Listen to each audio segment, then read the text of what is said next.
All right, guys. Dave Whichard, President of FFL Velocity. Welcome to Weekend Warrior Podcast. And today I have a special guest, and her name is Ester Knight.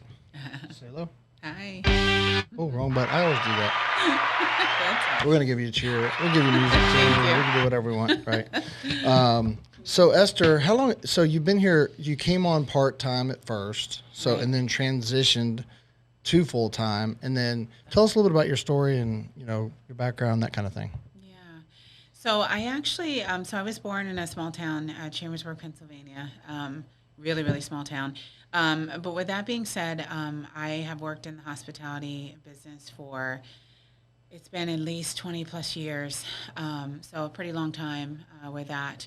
And so the insurance industry is very new to me. Like I said, I started out part-time. I think that, having an opportunity to work with FFL and kind of manage my own schedule does take a lot of discipline. I mean, it's been a great experience. Like I said, I don't think that I've ever experienced this in corporate America working in the hospitality business, because really it's a 24/7, 365, but you're capped at a particular amount. And there's a lot of protocol, standard operating procedures, a lot of stuff that you really have to keep in line and manage, and then you have to manage teams, and that becomes difficult as well. So. All right. So now, I don't know. I didn't ask you this earlier. Are you married? Do you have kids or anything like that? So I'm not married. I have a boy that's 13. Okay. So, and you know how those 13-year-olds can be. 13-year-old teenager. Yeah, that's awesome. Is he into sports or anything? So he actually is a boxer. Oh, really? Yeah. So whenever, because I've traveled all around with the hospitality industry, but I did have him in UFC, like the little training in UFC when he was probably like 6 or 7. Wow. And he loved that. So, but the boxing, he has a natural talent. So with that, he's very good at basketball too. But like I'm kind of stuck in between because he likes football as well. But I think boxing just comes natural. Now, he hasn't really actually been in any fights. I don't know if I'm okay with that, but he definitely knows how to spar. So. Wow. Well, I've always loved the fight game myself. Yeah. And I love MMA and just watching that, know, and so it's just the competitive side of it. Oh, and absolutely. then watching the different people. So, yeah, great stuff. So he's in the gym then? Yeah. Is he like Heavy and into training the and stuff like that? Yeah. We actually took boxing together. Obviously, he did a little bit better than me. I'm a lot older than him, so I kind of got tired a lot quicker. But yeah, no, he's definitely into the gym. Very big on health and fitness, and I think that you have to be, in everything that you do, especially in this, because there's a lot of driving and sitting with people and. But I'm big on that and just, making sure you're healthy. I mean, it is life insurance, so. Yeah, and you're kind of tall. So did you play basketball or sports or anything growing up? You know what? I didn't play basketball. I was actually one of those girls that, I was good, but I was more, concerned about working. So I started working when I was probably like 14 years old. My first job was in telemarketing, believe it or not. I worked for a small newspaper in Chambersburg. It's called the Public Opinion. I don't even know if it's still, around. But anyway, then I went into the hospitality business when I was 15. So, yeah, and you made pretty good money there, right? It's just the short staff, cleanliness because that's huge right now, and just always worrying about if people were going to show up to work. Sometimes the level of commitment that you would have from your staff as a leader. You want to kind of bring them to the water, but you can't make them drink. And so, it's up to them, how they work. And so that was difficult. It was very stressful. I love my teams, all the teams that I've had, all the teams I've managed, but it just starts to be too much, and you find yourself aging a lot quicker, behind something like that. So. Yeah. Do you mind me asking how old you are? 41. 41. You're still young.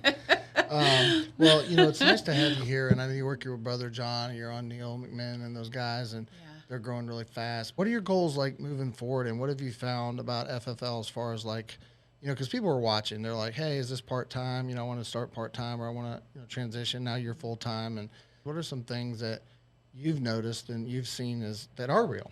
Yeah. Well, I can tell you first and foremost, I want to say thank you to you, Sean, Mike, Neil, my brother, because, at the end of the day, I know that I'm working with people that truly care, people that are genuine. Everybody has a story. You guys are just like everybody else. I know everybody says, oh, there's nothing special about me. But I tell you the truth, when we're in the business of serving people, it's great to have a team where you can, call them up and say, hey, I'm kind of stuck on this. What are you thinking? I can text someone and they'll get back to me right away. And then give me a little bit more of that confidence, kind of think some things through. So that's huge. And I just want to say, thank you for that.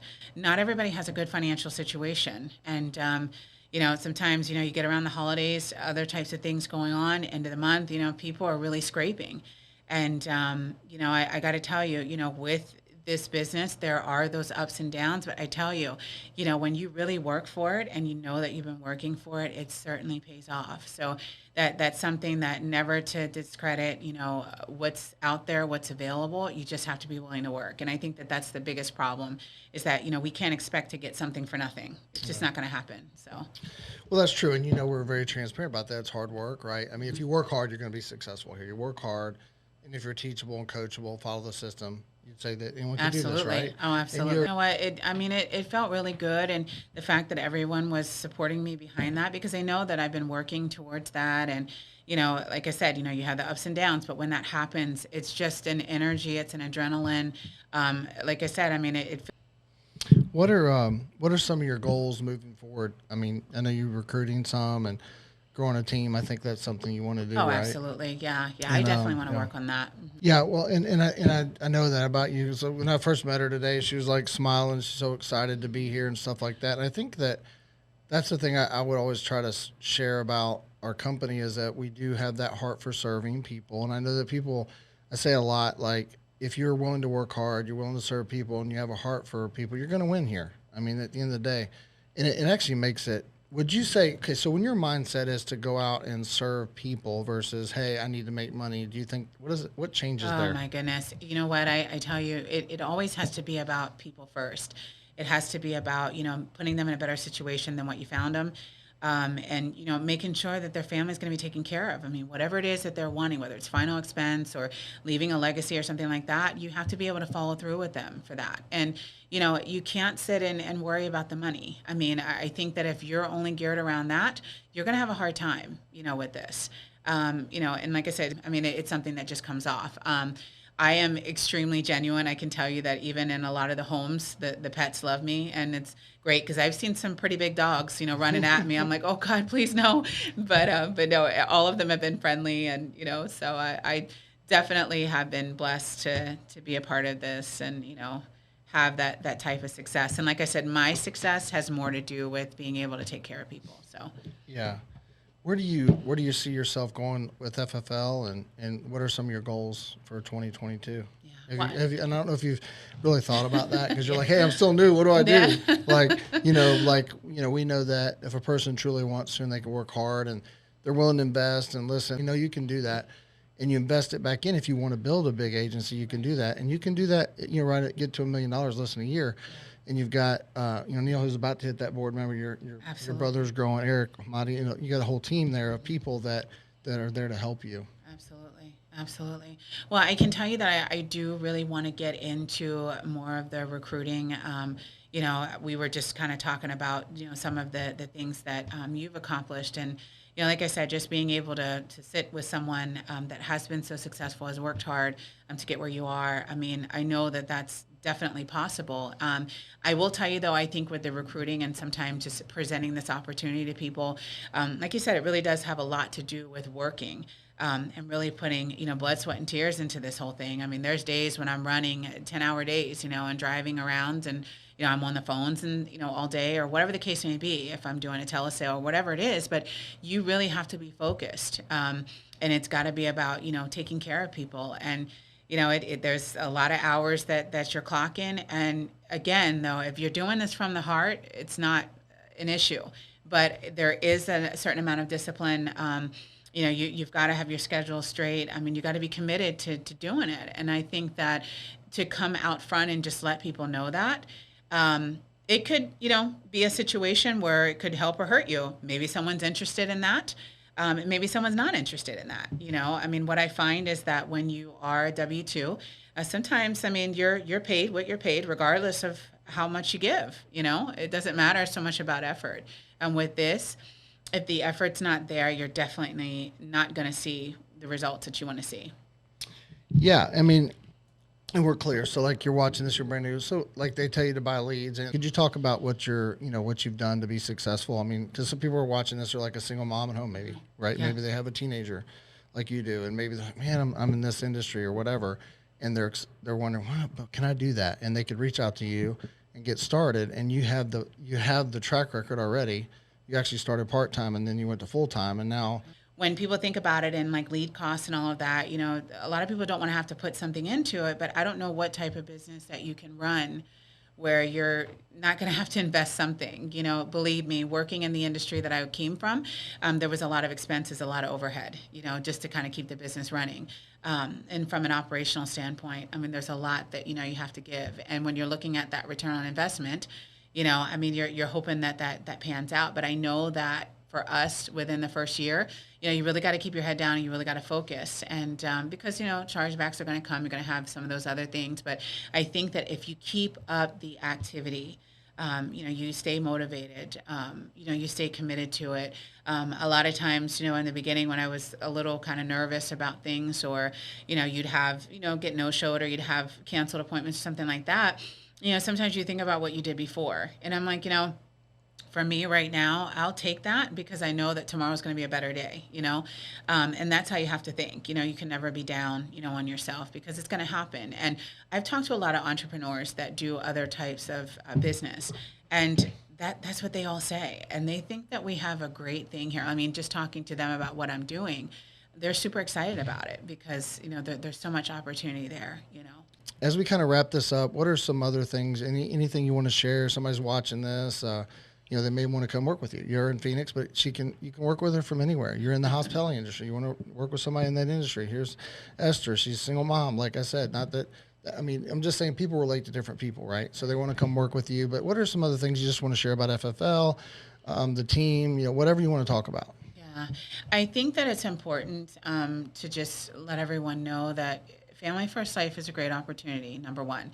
Number two, it's all about authenticity. And I feel like a lot of times working with these companies, they're not upfront. I mean, a lot of people say, oh, well, is that an MLM? Is, what's going on there? What's happening? And I know the kind of work that I've done, I have a true respect for insurance industry, for, anyone that's independent, doing this because there's so much of a reward if you put something into it. And for a Family First Life to give people opportunities that don't have insurance experience, the training that's free, going to different events. I was just at the conference here in Phoenix in November, which was explosive. I mean, you're sitting there with, Hall of Fame producers. You're sitting there with, people that, agencies, I mean, people that are doing very well. And they're talking to you and they're telling you their secrets and just, giving you encouragement. And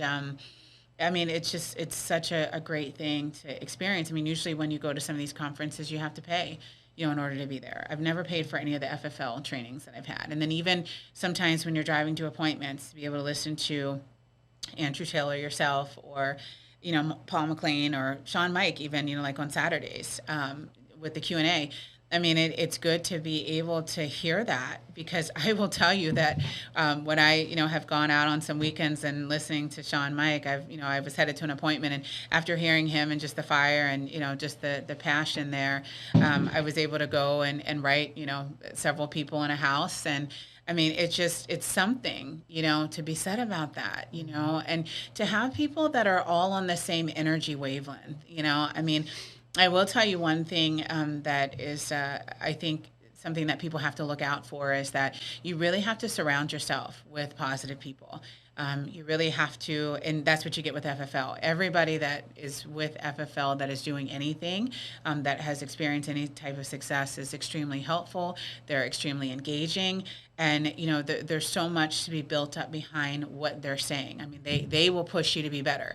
But you just get with a friend or someone you've known or whatever the case may be. Sometimes that you don't get that good energy. Sometimes there's some negativity. So you really have to just surround yourself with the same type of people. Everybody has a common goal. That's to be successful. That's to serve people. And I think that you'll be just fine if you do that. Yeah, and how did they get a hold of you? So I am actually Queen E 1832 on Instagram, and then my phone number is going to be 717-773-1832. Well, thank you, Esther. It's been a pleasure to get to know you today, and you and John. I mean, just great people and just good hearts. And she's serving, and I can't wait to see you next year. She's going to be a Hall of Fame producer, I believe, and you should set that as a goal if you haven't already. Yes. But it's exciting to have you here. Thank you. So Thank you, Dave. I know this made a difference in people's lives today. So anyway, thanks for being on with us today. And again, if you haven't already, subscribe to Family First Life Velocity. And of course, as Esther said, there's so many things out there that can help you grow this business. Just got to listen to it, hopefully make a difference. And that's why we do these things. Hopefully it helps somebody today. Yes. So thanks so much for being on. Thank you.